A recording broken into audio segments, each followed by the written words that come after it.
कर बिनु कर्म करही, म्हणजे टॅक्स न घेता काम करतो. कर बिनु कर्म कर, टॅक्स न घेता. तो पाऊस पाडतो परमात्मा, ते पाणी तळामध्ये साचल्या जातं आणि मग नळाच्या द्वारा आमच्या घरी येतं. तेव्हा दुसरेच माणसं खाकी कपडे घातलेले टॅक्स वसुलीले येतात. पण पाऊस पाडणारा परमात्मा कधी 72च्या दुष्काळात यवतमाळ जिल्ह्यात टॅक्स वसुलीसाठी फिरला नाही का? कर बिनु कर्म करही, कर न घेता काम करतो. तुम्ही भजन करा नका करू, त्याचं नाव घ्या नका घेऊ, तरी तो दयेचा समुद्र तुम्हाला उपवासी झोपू देत नाही. काही अपेक्षा न करता, काही अपेक्षा न करता. एक चोर, त्याच्या मागे पोलीस लागले, चोर पुढे पळतो, पोलीस मागे, चोर पुढे, पोलीस मागे, चोर पुढे. पळता पळता चोरानं गंगेच्या काठाला असलेलं साधूचं एक पर्णकुटी वजा झोपडं बघितलं आणि त्या पर्णकुटीमध्ये चोर आश्रयासाठी शिरला असताना त्यावेळी विचारलं साधूने, आप कौन हो? त्यावेळेला चोराला माहिती होतं हे पोलीस स्टेशन नाही, इथे खरं बोलायला काय हरकत आहे. बोले मैं चोर हूं. चोर?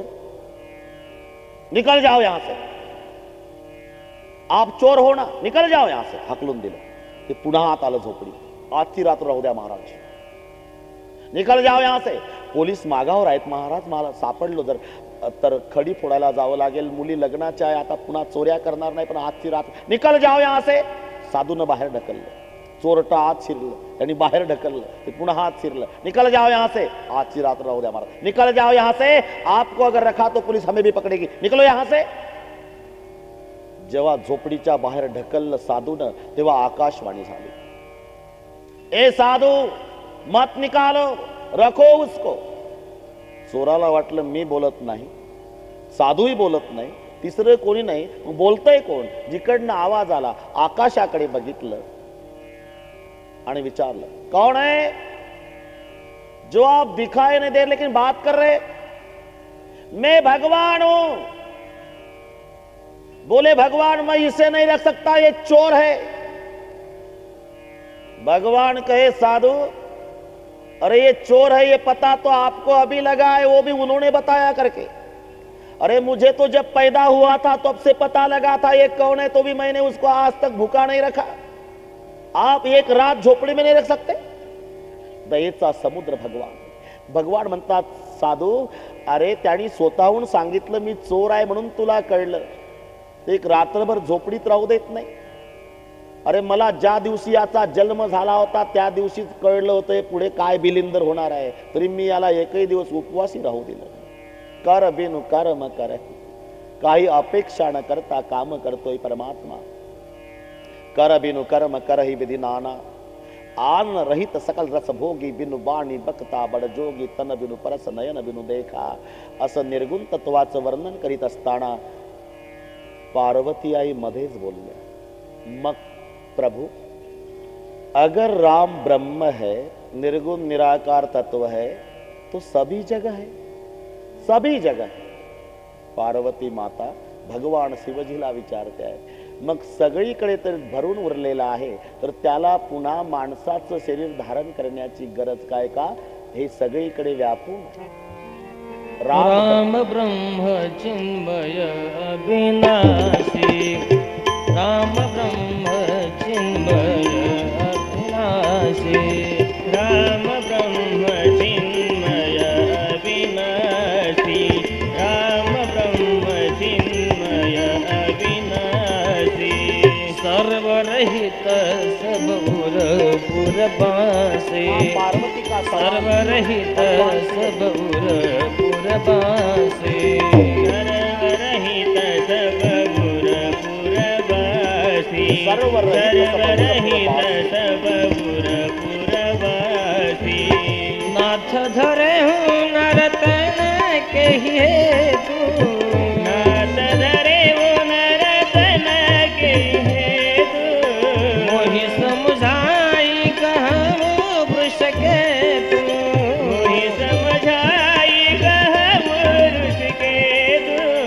राम ब्रह्म चिन्मय अविनाशी, सर्वरहित सब उर पुरबासी, राम ब्रह्म चिन्मय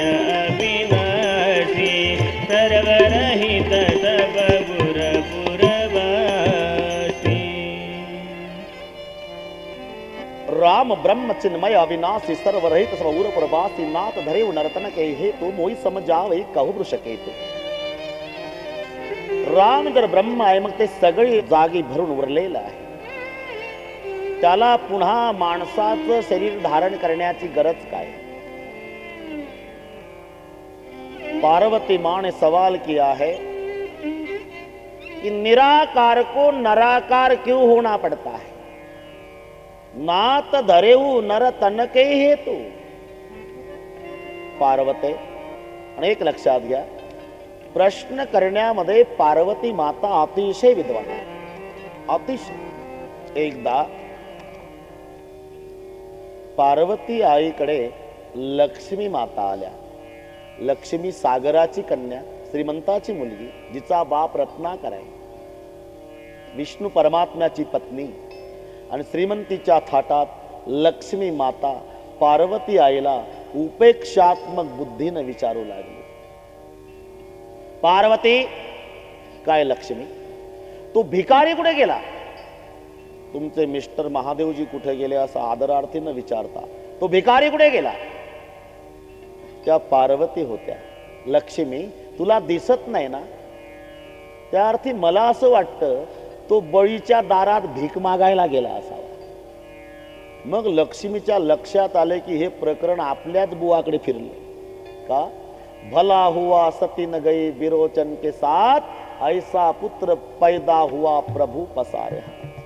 वामन अवतारात भगवान विष्णू बळीच्या दारात भीक मागायला गेले होते. लाजली लक्ष्मी, लाजली. तो नव्हे ग पार्वती, तो नव्हे. मग कोणता. ते बैलावर बसतय ते. पार्वती आई म्हणाल्या, लक्ष्मी बैलावरच काय, खांद्यावर कांबळान हातात काठी घेऊन दिवसभर गुरवळीत असतंय ते. मग पुन्हा लक्षात आलं की कृष्ण अवतारात आपल्या बुवानं हाच उद्योग केला. पुन्हा लाजल्या लक्ष्मी. नाही नाही, तो नव्हे पार्वती, तो नव्हे. मग कोण. ज्याच्या गळामध्ये साप असतात ते. गळातच साप काय लक्ष्मी, 24 तास त्याच्यावर झोपलेलाच असतोय तो. मग पुन्हा लक्षात आलं की क्षीरसागरात आपला बुवा सापावरच झोपत होता. कितीही प्रश्न लक्ष्मीने विचारले तरी पार्वती माता अतिशय विद्वान आहे. आज पार्वती मातेचा प्रश्न भगवान शिवजीला आहे. राम ब्रह्म चिन्मय अविनाशी सर्वरहित सबूर पुरवासी नाथ धरेऊ नरतन के हेत. मग त्याला पुन्हा माणसाचं शरीर धारण करण्याची गरज काय. भगवान शिवजी सांगतायत, पार्वते याचं पहिलं कारण आहे सत्ताभेद. सत्ताभेद. साधक बाधक व्यवहार हा समान सत्तेमध्ये होत असतो. साधक बाधक व्यवहार. कल्पना करा, एखाद्या माणसाला जाग आल्या आल्या पाणी प्यायची सवय असते. मग तो झोपायच्या आधी तयारी करतो. उशाकडे स्टूलवरती तांब्यात पाणी, त्यावर फुलपात्र झाकलेलं, आणि मग झोपला. झोपेमध्ये स्वप्न पडलं. स्वप्नात तहान लागली. पाणी पाजाओ मरतो, पाणी पाजाओ मरतो, पाणी पाजाओ मरतो, पाणी पाजा. पाणी लांब आहे का. उशाकडे स्टूल आहे, स्टूलवर तांब्या आहे, तांब्यात पाणी आहे, आणि सगळ्या जिल्ह्यात फिरतं. का. पाणी व्यवहारातलं आहे, तहान स्वप्नातली आहे. व्यवहारासाठी समान सत्ता लागते. ही विषम सत्ता आहे. पाणी व्यवहारातलं आणि तहान स्वप्नातली. मग याची तहान केव्हा जाईल. ते स्वप्नामध्ये पाणी पाजाओ मरतो, पाणी पाजाओ मरतो, पाणी पाजाओ असं करीत करीत त्याला एक वॉटर बॅग वाला भेटलं स्वप्नातच. त्या वॉटर बॅग वाल्याने याला विचारलं, तोंड का उतरलं. स्वप्नातच. त्यांनी याला सांगितलं तहान लागली. मग यांनी त्याला पाणी दिलं आणि ते गटागटा पाणी प्यालं. तेव्हा याची तहान गेली. का. स्वप्नातली तहान, मग स्वप्नातलंच पाणी. व्यवहारातली तहान, मग उशाकडचं पाणी. साधक बाधक व्यवहारासाठी समान सत्ता पाहिजे. जसं ज्ञानोबाराय सांगतात, एक स्वप्नात बरळत होतं, मरतो वाचवा धावा, मरतो वाचवा धावा धावा, चाकूचे वार झाले, जखम झाली, रक्त वाहतय, मरतो धावा. ज्ञानोबाराय हे वरडायला लागलं. धावा धावा म्हणतं, जखमा झाल्या म्हणतं, चाकूचे वार केले म्हणतायत. त्याला कोणत्या दवाखान्यात न्यावं. ज्ञानोबाराय म्हणतात, पेशंट कुठला आहे. स्वप्नातला आहे. स्वप्नातला आहे ना, मग दवाखान्यात नेण्याच्या भानगडीत पडू नका. मग दुरुस्त कसं होईल. त्याच्या जवळ जाऊन एक थोबाडीत द्या ठेवून जाग झालं की दुरुस्तच. स्वप्नीची आघायाळा वखदचे वची धनंजया. तसं साधक बाधक व्यवहारासाठी समान सत्ता पाहिजे. रावणासारखा दुर्जन व्यावहारिक सत्तेमध्ये, परमात्मा पारमार्थिक सत्तेमध्ये. पार्वते, पारमार्थिक सत्तेतल्या परमात्म्याला रावणासारखा दुर्जन मारण्यासाठी, व्यावहारिक सत्तेतल्या दुर्जनाचा नाश करण्यासाठी पारमार्थिक सत्तेतल्या परमात्म्याला व्यावहारिक सत्तेत यावं लागलं. म्हणजे निराकाराला नराकार व्हावं लागलं. असाच प्रश्न एकदा अकबर बादशाह आणि बिरबलाला विचारला. बिरबल, आम्ही मोठी माणसं फोनवरून कामं करून घेतो, तसा तुमचा भगवान ऑर्डरनी कामं का करीत नाही? स्वतः का अवतार घेतो? काही दिवसानं उत्तर मिळेल सरकार. एक दिवस नौका विहारासाठी नावेमध्ये अकबर सरकार बसलेले आहे. स्वतः बिरबल आहे. 4 पट्टीचे पोहणारे बसले आणि एका दासीजवळ लाकडाचा पुतळा पण राजकुमार असल्याचं भासवलं. तुमचे राजकुमार सुद्धा आज नौका विहारासाठी आलेले आहेत सरकार. ठीक आहे. अर्ध्यापर्यंत यमुना माईत नाव आली, अर्ध्यापर्यंत. आणि तिथून जेव्हा इशारा केला बिरबलाने, तेव्हा त्या दासीनं तो लाकडी पुतळा पाण्यामध्ये फेकला. आणि पाण्यात पुतळा फेकला आणि दासी वरडली, धावा धावा राजकुमार पडले, धावा राजकुमार पडले, धावा राजकुमार पडले. अकबर सरकारनं स्वतः कपड्यासह उडी टाकली पाण्यात. सपासप पाणी कापत कापत तिथपर्यंत गेले आणि त्याला नावेमध्ये आणलं. पाहता तर लाकडी पुतळा. लाकडी पुतळा पाहून रागावले अकबर सरकार. बिरबल, आपने ऐसा क्यों किया है? बोले, आपकी शंका निरसन करने के लिए. तुम्ही म्हणत होते ना की आम्ही मोठी माणसं फोनवरून कामं करून घेतो, तसा तुमचा भगवान फोनवरून कामं, ऑर्डरनी कामं का करीत नाही? स्वतः का अवतार घेतो? आज माझा प्रश्न आहे सरकार. मी नावेत आहे, 4 पट्टीचे पोहणारे आहे, आम्हाला का म्हणून सांगता? तुम्ही का उडी टाकली पाण्यात? त्याचं असं झालं बिरबल, माझा मुलगा पडला हे कळल्यावर मला दुसऱ्याला काम सांगायचं भानच राहिलं नाही रे. मग तसंच असतं सरकार. भक्तावर संकट आल्याचं कळलं म्हणजे आमचा देव फोन करत बसत नाही, स्वतः उडी घालतो. हाके सरसी उडी घालोणी स्तंभ फोडे, ऐसी कृपावंत कोण माझे विठाई वाच. हाके सरसी उडी, स्वतः उडी घालतो. पहिला अवतार घेण्याचं कारण प्रभूचं भक्तासाठी अवतार घेतो.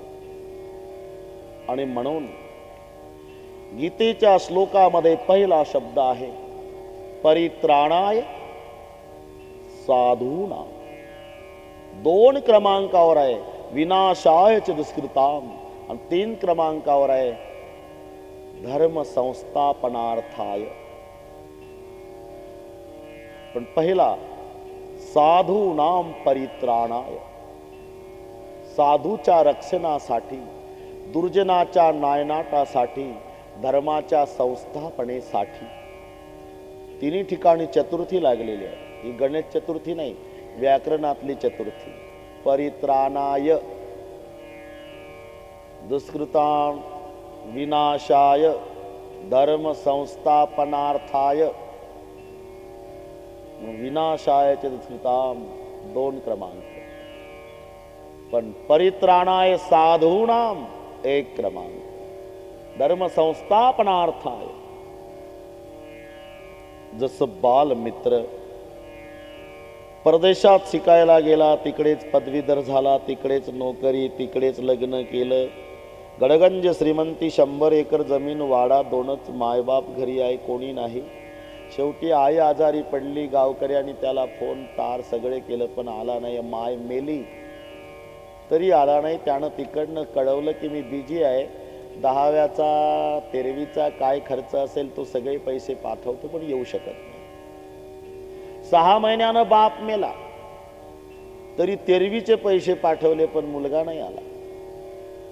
मग त्याच्या बालमित्राच्या मुलीचं लग्न जुळलं, जे एका वर्गात शिकले होते. आणि त्यांनी मग निर्वाणीचा फोन केला, हे बघ तुझे मायबाप मेले तरी आला नाही, पण तू मी बालमित्र आहो, माझ्या एकुलत्या एक कन्येचं लग्न पुढच्या महिन्यातल्या 14 तारखेला आहे, आणि आता जर तू आला नाही, तुझा माझा मित्रत्वाचा संबंध संपला.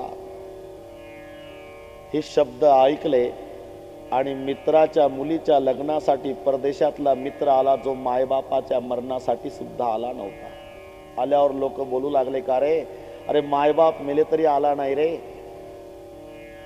जमीन पडीक आहे, वाडा बंद आहे. म्हणजे आता एवढा मला वेळ नाही, पण वाडा पाहून घेतो एकदाचा.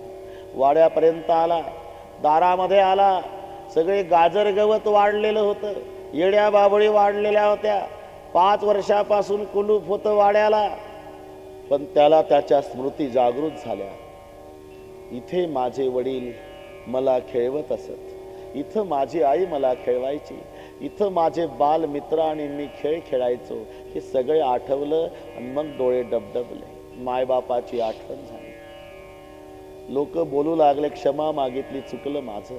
आणि मग दार उघडलं, आत आला तर 5 वर्षाचा वाडा बंद असल्यानं सगळ्या कचरा झालेला होता.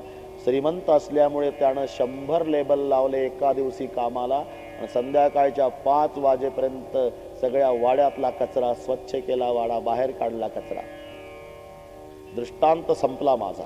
पण माझा प्रश्न आहे, तो मित्र परदेशातून वाड्यातला कचरा काढायला आला नाही, मित्राच्या मुलीचं लग्न आहे म्हणून मित्राच्या प्रेमासाठी आला.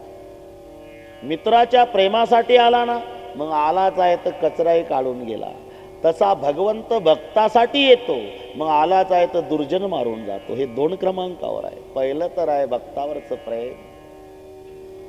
म्हणून गीतेचा श्लोक आणि गोस्वामी तुलसीदासजींची चौपाई, जवळ जवळ भाषांतर भगवान शिवजी सांगतायत, पार्वती ज्या ज्या वेळेला धर्माची हानी, जब जब होई धर्म के हानि, पाढ़ी असुर अधम अभिमानी.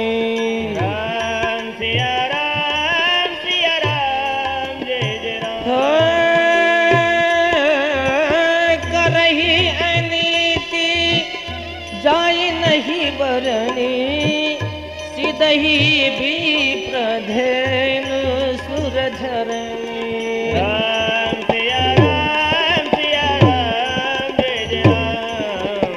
राम सिया राम सिया राम, जय जय राम. तब तब प्रभु धरि विविध शरीरा, तब तब प्रभु धरि विविध शरीरा, हरि कृपा निधि सज्जन पीरा. राम सिया राम सिया राम, जय जय राम. राम सिया राम सिया राम, जय जय राम, जय जय राम.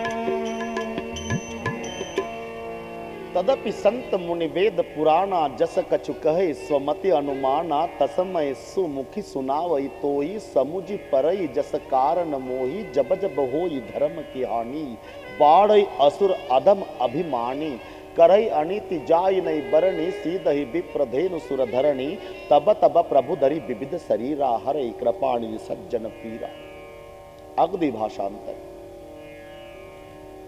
यदा यदा हि धर्मस्य ग्लानिर्भवति भारत, अभ्युत्थानमधर्मस्य सृजाम्यहम्.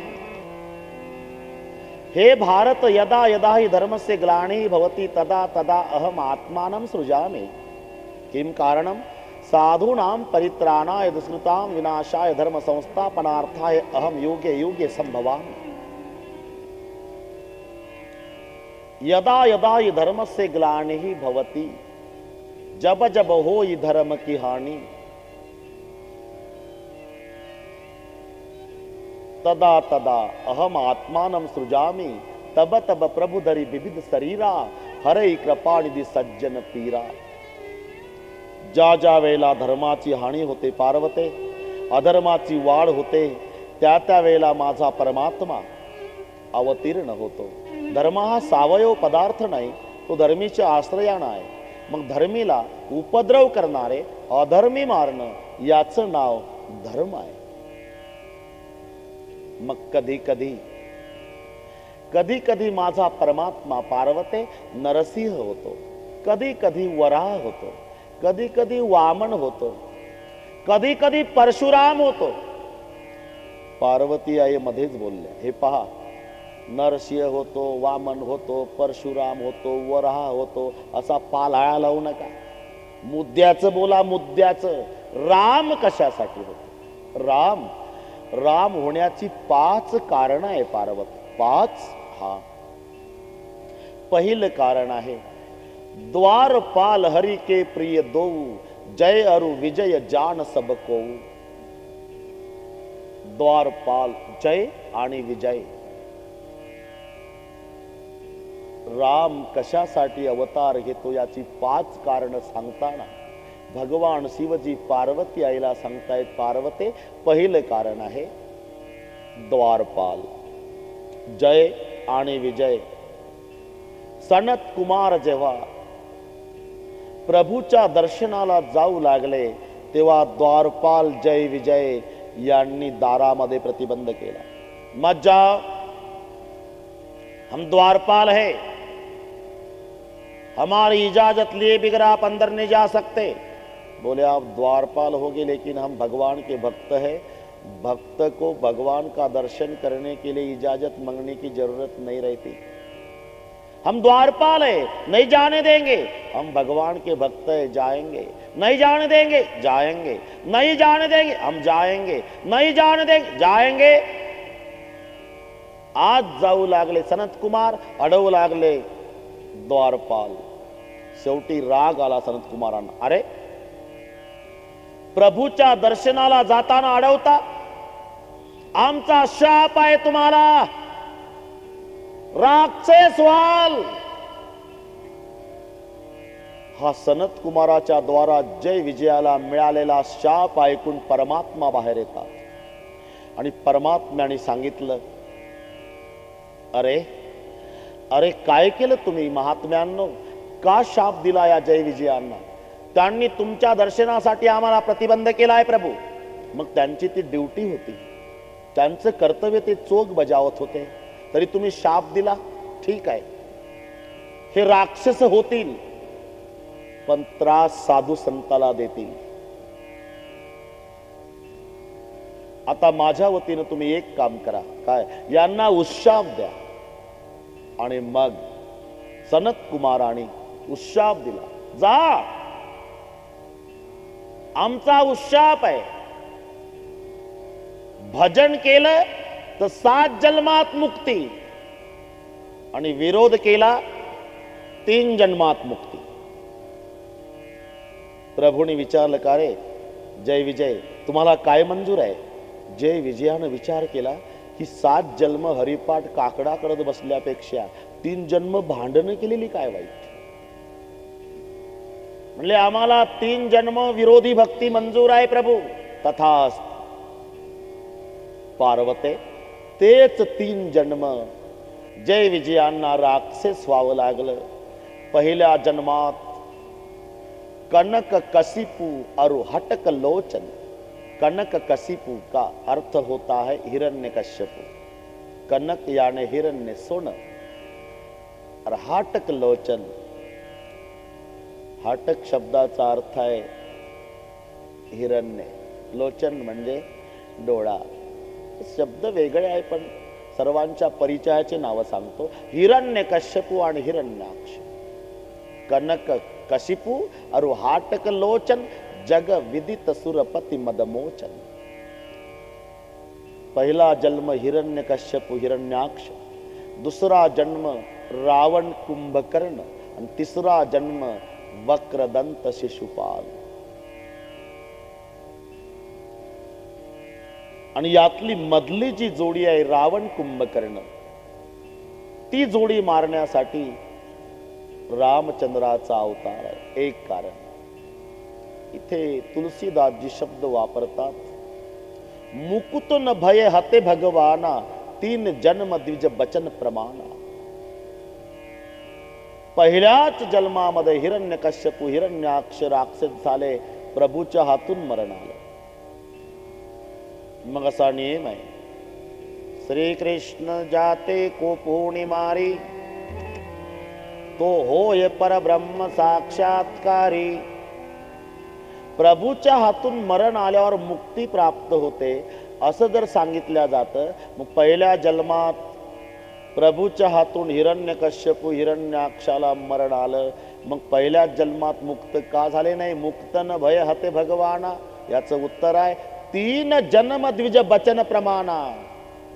3 जन्मानं मुक्ती. म्हणून पहिल्या जन्मात त्यांना मुक्त करता आलं नाही प्रभूला. का? प्रभू स्वतःच्या वचनाला महत्व देत नाही, भक्ताचं वचन सांभाळतो. आपलं वचन ढळलं तरी चालेल, पण संतांचं वचन परमात्मा ढळू देत नाही. आपण पहा, द्रौपदीला जेव्हा फरफटत आणलं सभेत, त्यावेळी द्रौपदीनं आवाज दिला प्रभूला, गोविंद द्वारकावासीन. प्रभू धावले, पण बराच वेळ लावला. द्रौपदीनं विचारलं, वेळ का सखळ्या लावेला? तुला कळत नव्हतं देवा?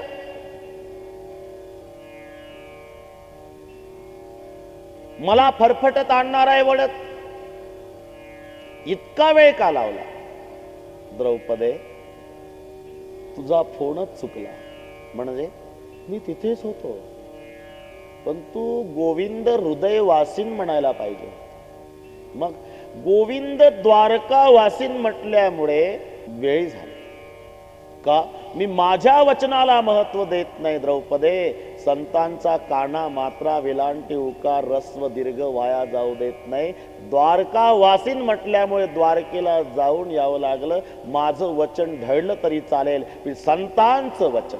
प्रबल प्रेम के पालपण कर, प्रभु को नियम बदलते देखा. प्रबल प्रेम के पालपण कर, प्रभु को नियम बदलते देखा. प्रबल प्रेम के पालपण कर, प्रभु को नियम बदलते देखा.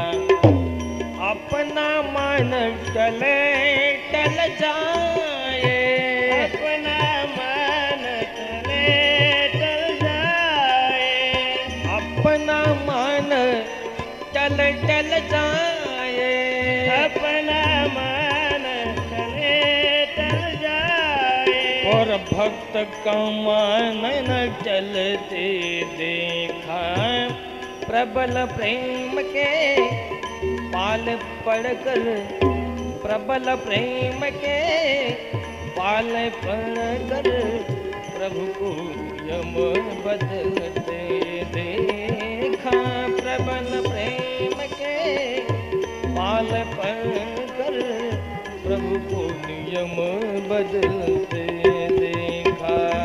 प्रबल प्रेम के पाड़े पड़कर, प्रभु को नियम बदलते. प्रबल प्रेम के पाले पड़कर, प्रभु को नियम बदलते देखा.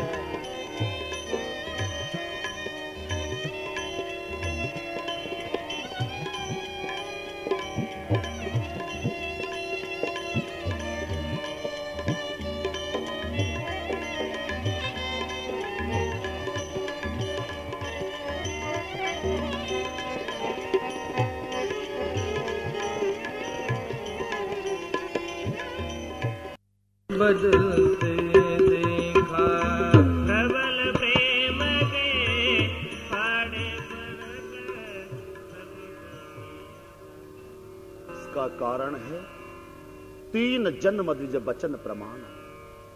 स्वतःच्या वचनाला परमात्मा महत्व देणार नाही, पण भक्ताचं वचन तंत तंतु सांभाळ आणि म्हणून मुक्त न भय हते भगवान. एक कारण. दुसरे कारण, भगवान शिवजी सांगतायत पार्वते, एक बार नारद जी ने भगवान को शाप दिया. नारद शाप दीन एक बारा, कल्प एक नहीं लगी अवतारा. नारद शाप दीन एक बारा, कल्प एक नहीं लगी अवतारा. नारद शाप दीन एक बारा, कल्प एक नहीं लगी अवतारा. नारद शाप दीन एक बारा, कल्प एक नहीं लगी अवतारा. गिरिजा चकित भई सुनिवाई, नारद विष्णु अगति मुनि गानी, नारद विष्णु अगति मुनि गानी, नारद विष्णु भगति मुनि गानी.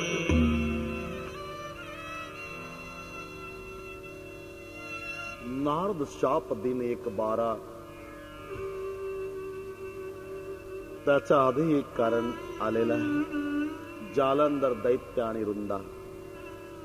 रुंदेच्या सतीत्वाच्या पुण्याईवर जालंधर अजय होते. सर्व देवतांना त्रस्त करून सोडलेला आहे. तेव्हा देवता भगवान विष्णूकडे जातात.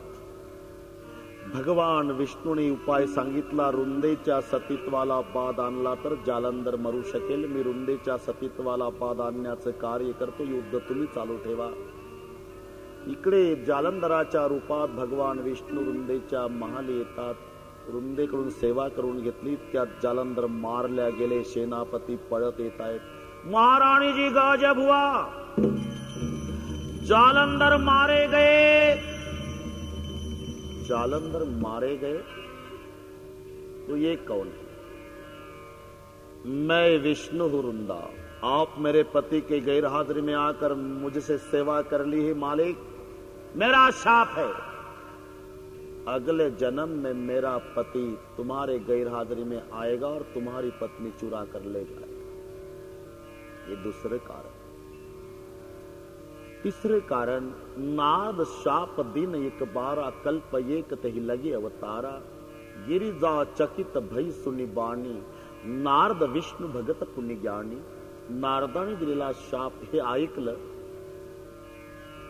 आणि एकदम पार्वती आई चकित झाल्या. नारद तो मेरे गुरु है और ज्ञानी है. मेरे ज्ञानी गुरु शाप कैसा दे सकते हैं?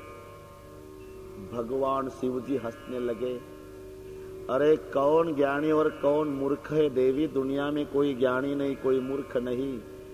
भगवान के दिल में आया वैसा होता है. कभी भगवान के दिल में आया तो डाकू को वाल्मीकि बना देता है भगवान.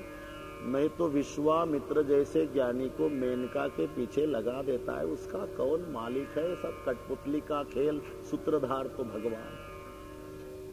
कोई ज्ञानी नहीं, कोई मूर्ख नहीं. भगवान जिसको जैसा नचाए वैसा वो नाचता है. भगवान के दिल में आया बस वैसा ही होता है. हर चिति होत तत्काल, मन चीति होत नहीं. हर चीति होत तत्काल, बलि को जाना था बैकुंठ भेज दिया पाताल. उसका कौन मालिक है? ऐसा कहा जाता है. एक बार अकबर सरकार के दरबार में एक फकीर आए. फकीर और फकीर ने अकबर सरकार को 3 बार सलाम किया और फकीर जी बैठ गए. तो अकबर सरकार ने सिंहासन पर जो बैठे थे सरकार, अकबर सरकार ने पूछा, फकीर जी सरकार, हमें ये बताओ, आप फकीर हो, भगवान क्या काम करता है? फकीर जी जमीन पर बैठे थे, लेकिन फकीर जी ने कहा, मालिक ये तो उल्टा हो गया. जवाब देने वाला वक्ता सवाल पूछने वाला श्रोता होता है, सवाल आपका है, जवाब मुझे देना है। वक्ता नीचे बैठा है, आप सिंहासन पर, आप नीचे उतरकर जमीन पर बैठ जाओ और मुझे सिंहासन पर बिठाओ मालिक, तब जवाब मिलेगा। अकबर सरकार ने बीरबल को पूछा क्या किया जाए? हाँ उतर जाओ सरकार, 2 मिनिट के लिए क्या होता है, उतर जाओ, जवाब चाहिए ना, उतर जाइए। अकबर सरकार खाली उतरले, जमिनीवर बसले आणि फकीरजीला आसनावर बसवलं आणि जमिनीवर बसलेल्या अकबर सरकारने विचारलं, अब बताओ फकीरजी, भगवान क्या काम करता है? बोले और एक बात की कमी है ना सरकार। कौन सी बात की? मैं सिंहासन पर बैठा हूं, आप जमीन पर बैठे हैं, लेकिन ताज तुम्हारे सर पे है, वो ताज उतार कर मेरे सर पे रखो, बाद में जवाब मिलेगा। बीरबल, हाँ उतारो ताज, क्या होता है 5 मिनिट के लिए, जवाब चाहिए ना, हाँ उतारो। आपल्या डोक्यातला मुकुट काढला, अकबर सरकारने फकीराच्या डोक्यावर ठेवला आणि पुन्हा जमिनीवर बसले। पुन्हा विचारलं, आप बताइए फकीर जी, भगवान क्या काम करता है? बोले और एक बात की कमी है सरकार। कौन सी बात की? जब मैं तुम्हारे दरबार में आया था तो आप सिंहासन पर बैठे थे, आपके सर पे ताज था, मैंने आपको 3 बार सलाम किया था। अब मैं सिंहासन पर बैठा हूं, मेरे सर पे ताज है, आप जमीन पर बैठे हो, तो मुझे 3 बार सलाम करो, बाद में जवाब। बीरबल, हाँ बस करो सलाम, क्या होता है 3 बार सलाम करो। अकबर सरकार ने फकीर को 3 बार सलाम किया और जमीन पर बैठ गए। आप बताइए भगवान क्या काम करता है फकीर जी? बोले अब तो बताने की जरूरत नहीं रही अकबर जी। क्यों? चरितार्थ तुम्हारे सामने हो गया। मतलब यही 10 मिनट पहले मैं तुम्हारे दरबार में आया था तो आप सिंहासन पर बैठे थे, आपके सर पे ताज था, मैंने आपको 3 बार सलाम किया था। अब 10 मिनट के बाद मैं सिंहासन पर बैठा हूं, मेरे सर पे ताज है, आप जमीन पर बैठे हो और मुझे आप 3 बार सलाम कर रहे हो। यही भगवान का काम है। भगवान कभी ऊपर वाले को नीचे बिठा देता है और नीचे वाले को ऊपर बिठा देता है। कौन मालिक है? कोई मालिक नहीं। तो भगवान शिव जी कहते, देवी दुनिया में कौन ज्ञानी और कौन मूर्ख है? भगवान के दिल में जैसा आया वैसा होता है। कभी कभी भगवान के दिल में आया तो भगवान डाकू को वाल्मीकि बना देता है, नहीं तो विश्वामित्र जैसे ज्ञानी को मेनका के पीछे लगा देता है। कौन ज्ञानी और कौन मूर्ख है? लेकिन मां पार्वती कहते, नहीं प्रभु, मुझे ये बताइए कि कारण कवन श्राप मुनि दीना, का अपराध रमापति कीना। यह प्रसंग मोहि कहो पुरारी, मुनि मन मोह आचरज भारी। आणि मग भगवान शिवजी सांगतायत पार्वते, एक वेळेला नारदजी हातामध्ये चिपळा आणि विना अति प्रसन्न आहे आणि भगवान नारायणाचं नाम चिंतन करीत करीत हिमालयाच्या गुहेकडे निघाले। एक बार श्रीमन नारायण नारायण नारायण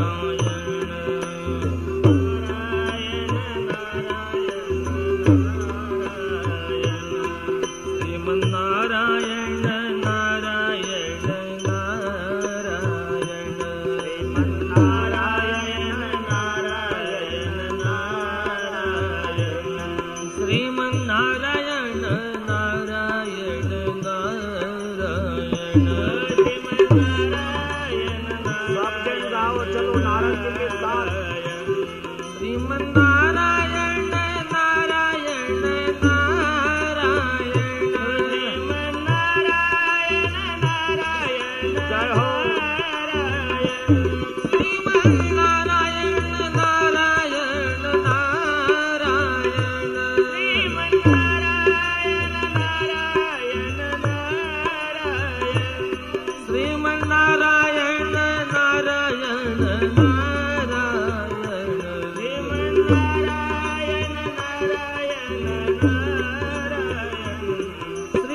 नारद जी भगवान नारायण का नाम चिंतन करते करते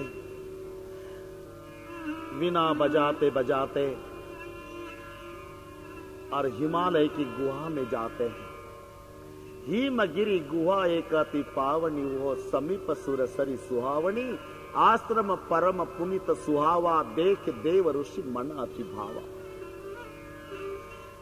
अति सुंदर स्थळ बघितलं नारदजीच्या आनंदाला पारावार नाही, निरखी शैल सरी विपिन विभागा, भयव रमापती पद अनुरागा, सुमिरत हरी श्राप गती बाधी, सहज विमल मन लागी समाधी। नारदजीला समाधी लागली। नाम चिंतन करता करता समाधीस्थ झालेले नारदाला समाधी लागल्याचा परिणाम देवाचा राजा इंद्र घाबरलेला आहे। मुनि गति देखी सुरेश डराना, घाबरला। का देवता सुखी आहे, समाधानी नाही। सुख वेगळं आणि समाधान वेगळं। सुख पैशानं मिळतं, समाधान विचारानं मिळतं। विचारा वाचून न पविजे समाधान। ज्याच्याजवळ पैसा आहे तो सुखी आहे, पण समाधानी असेल याची शाश्वती नाही।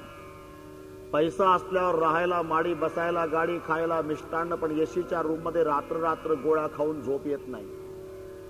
सुखी आहे, समाधानी नाही. याच्या उलट दुष्काळ रोडवर दिवसभर नवरा बायको काम करतात, संध्याकाळी रोडच्याच काठाला भाजी भाकरी खाऊन तांब्या तांब्या पाणी पिऊन झोपी गेली म्हणजे पहाटेचे 5 नव्हे दिवसाचे 9 वाजले तरी याला जाग येत नाही. याची बायको उठवते.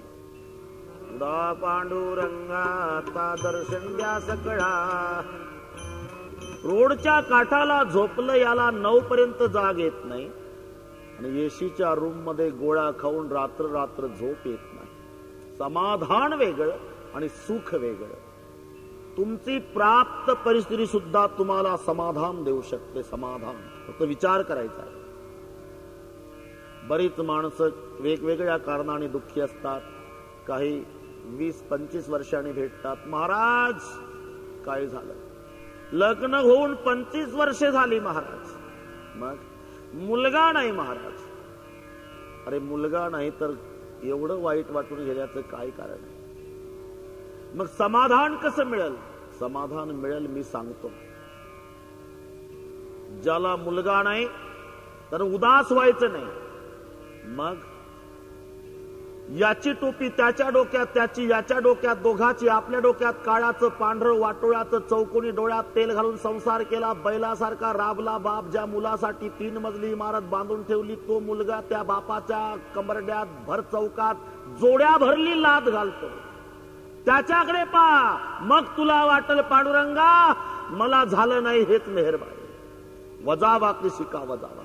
तुमची प्राप्त परिस्थिती सुद्धा तुम्हाला सुख देऊ शकते, समाधान देऊ शकते. वजावा की शिकायचे. ज्याच्या जवळ कवेलू घर आहे त्यानं इमारतवाल्याचा विचार करायचा नाही.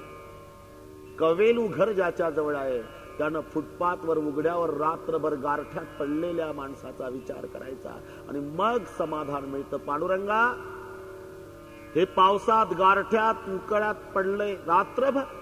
मी कोण्या जन्मात पुण्य केलं होतं माय बापा, मला मोडकं का होईना राहायला घर दिलं. असा विचार ज्याच्या जीवनात आहे समाधान तिथे आहे. विचाराचा जर पद्धत बदलली विचाराची तर समाधान बिघडतं. ज्याच्या पायात चपला नाही ते चपला घालणाऱ्याकडे पाहू लागलं म्हणजे दुःखी होतं. बरं चपला घालणाऱ्याच्याकडे लक्ष द्या, त्याला विचारा तुझं कसं काय? तो म्हणता मला तरी होत्या गाव. मग आताच आणल्या रामायणातून चोरून.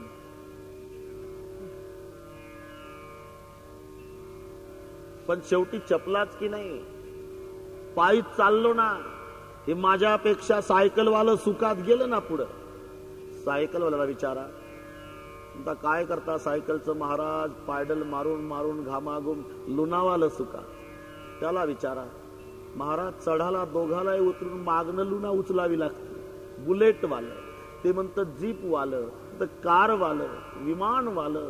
असा विचार उलट होतो तेव्हा पदरात दुःख पडतं. मग चपला ज्याच्या पायात आहे त्यानं सायकलवाल्याकडे पाहायचं नाही. ज्याच्या पायात चपला आहे ना त्यानं बिगर चपलानं अनवाणी पायानं डांबरी रोडनं वैशाख महिन्यात पाय पोळल्यानं नाचत चाललं त्याच्याकडे पाहायचं आहे. मग याला लक्षात येतं की परमेश्वरा हे बिचार पाय पोळत चाललं, मी कोण्या जन्मात पुण्य केलं, तुटक्या का होईना चपला मला घालायला दिल्या. असा विचार ज्याच्या जीवनात आहे समाधान तिथे आहे. सुख वेगळं आणि समाधान वेगळं. त्यातही अनिति से जो मिलता है वो सुख देता है, शांती नहीं. 2 नंबरचं धन तुम्हाला सुख देईल, शांती नाही मिळणार. अन्यायोपार्जितम द्रव्य 10 वर्षाणि तिष्ठति प्राप्त तू 11 वर्ष सम्मूलंच विनश्यति. सुख वेगळं आणि शांती वेगळी. एक भिकारी रस्त्याच्या काठाला बसला होता. शहरातली घटना. आने जाने वाले भैया बहुत दिन से भूखा हूं, कुछ तो भी खिलाओ भैया, भगवान आपका भला करेगा. बहुत दिन से भूखा हूं, आने जाने वाले भैया कुछ तो भी खिलाओ, भगवान आपका भला करेगा. गरीब की दुआ लो भैया, कुछ तो भी खिलाओ, बहुत दिन से भूखा हूं, आने जाने वाले भैया. एक साहेब ऑफिसला चालले होते. साहेबाला दया आली. साहेबांना आपल्या खिशामध्ये हात घातला. त्यांच्या खिशामध्ये हरभरे होते आणि त्या हरभऱ्यामध्ये पावली एवढं सोन्याचं नाणं. साहेबांना माहिती नाही, पण ते मुठभर हरभरे त्या भिकाऱ्याला दिले. साहेब ऑफिसला निघून गेले. पण भिकाऱ्यानं बघितलं तेव्हा हरभऱ्यामध्ये पावली एवढं सोन्याचं नाणं दिसलं. भिकारी नुसतं त्या नाण्याकडे बघत होता, पण चणे खात नव्हता.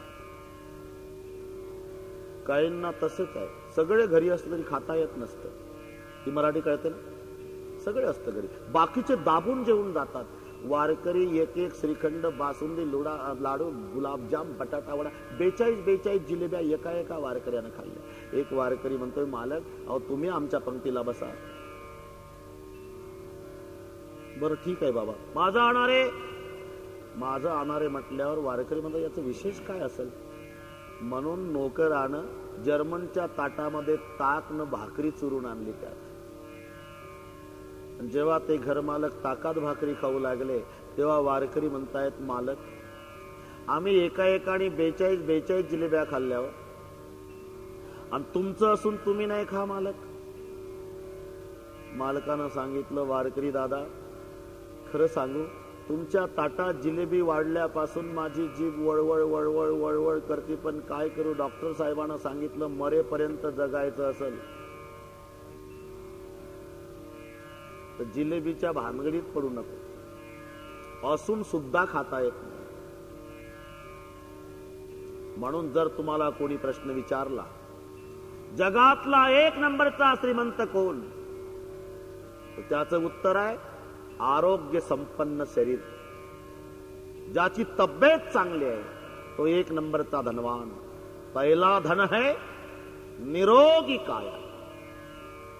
असू द्या फाटके कपडे, असू द्या मोडकं घर, नसू द्या खायला, पण तब्येत चांगली आहे ना, जगातला 1 नंबरचा श्रीमंत आहे.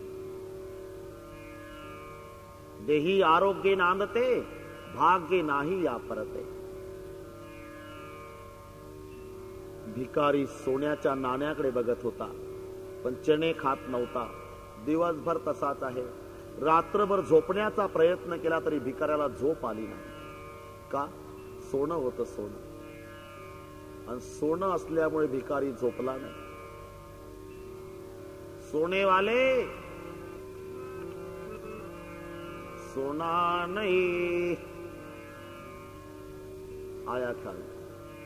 जिसके पास सोना है वो सब सोने वाले, सोना नहीं. सोए तो पूरा सोना चले जाएगा, सोने वाले जागते रहो. सोने वाले सोना नहीं, सोने वाले सोना नहीं. रात्रभर भिकारी जागा आहे, रात्रभर. आणि जेव्हा भिकाऱ्यानं विचार केला की ते साहेब दररोज याच रस्त्यानं जात असतील ना, मग त्याच ठिकाणी पुन्हा दुसऱ्या दिवशी बसला भिकारी. बरोबर 8:30 वाजता ते साहेब ऑफिसला जायला निघाले. भिकाऱ्यानं ओळखलं, साहब जी. जवळ आले. साहब जी, क्या भाई, कल मुझे भूख लगी थी तो मैंने आपको खाना मंगा था, कुछ तो भी खिलाओ. तो आपने मुट्ठी भर चने दिए थे साहब. हाँ, तो उसमें चमकते हुए सोने की गिन्नी आई. चना मैं रख लेता हूं साहब, लेकिन गिन्नी आपकी ले लो. साहब बोले, देखो भाई, मेरा भी जिंदगी में कुछ नियम है. मैं जो जिसको देता हूं वो सब कृष्णार्पण, कभी वापस नहीं ले. नहीं, लेकिन मैंने आपको खाना मंगा था साहब, सोना नहीं. खाना रख लेता हूं, सोना आपका ले लो. आपको बोल दिया ना, मेरा भी नियम है कृष्णार्पण, वो सब तुम्हारा है.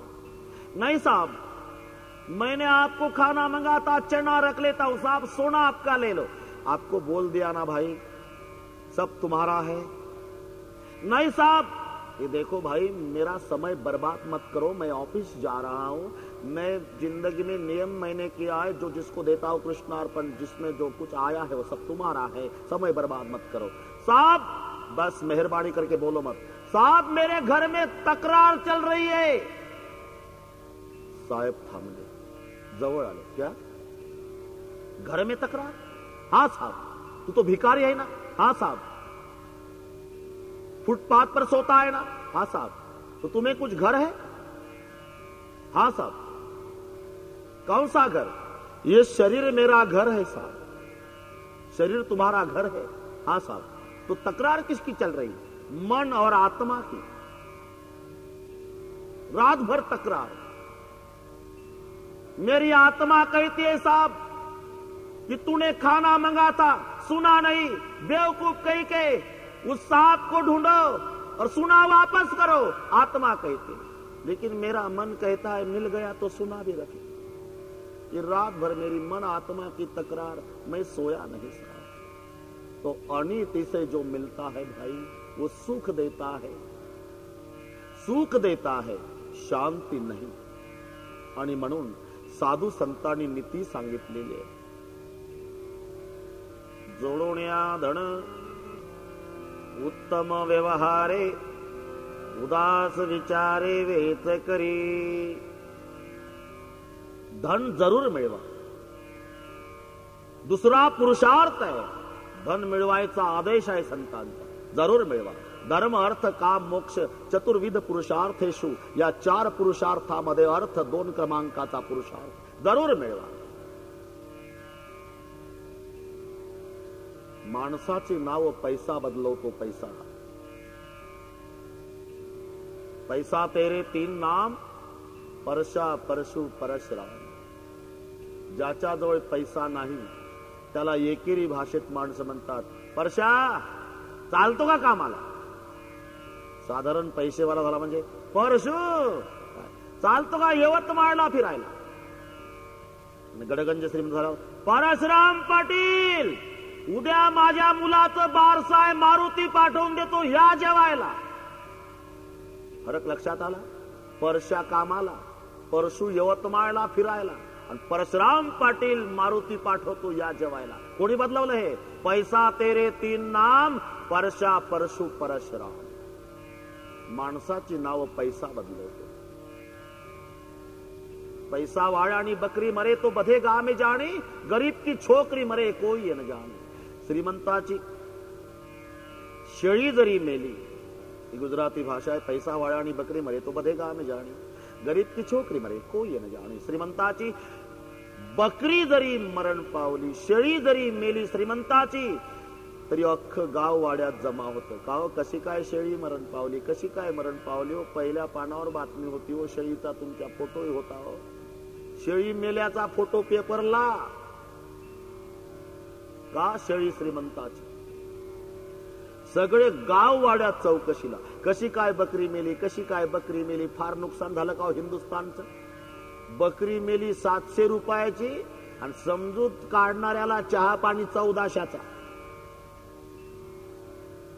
उद्देश बकरी श्रीमंताची आहे, पैसा वाळानी बकरी मरे तो बधेगा में जाने, गरीब की छोकरी मरे कोई नाही। त्याच गावात झोपडपट्टीमध्ये गरीबाची एकुलती 1 मुलगी मेली। कोणी अश्रू पुसायला गेलं नाही गावातलं। दोघच नवरा बायको दिवसभर रडले। रात्र झाली, अंधार पडला, मुलीच्या प्रेताला न्हाऊ घातलं। टिकाव आणि खोरं पतिदेवानं घेतलं। मुलीला उचललं, रात्री स्मशानामध्ये दोघांनीच खड्डा तयार केला। खड्ड्यामध्ये मुलीला पुरलं आणि मग दोघही झोपडपट्टीत आले। रात्रभर रडले।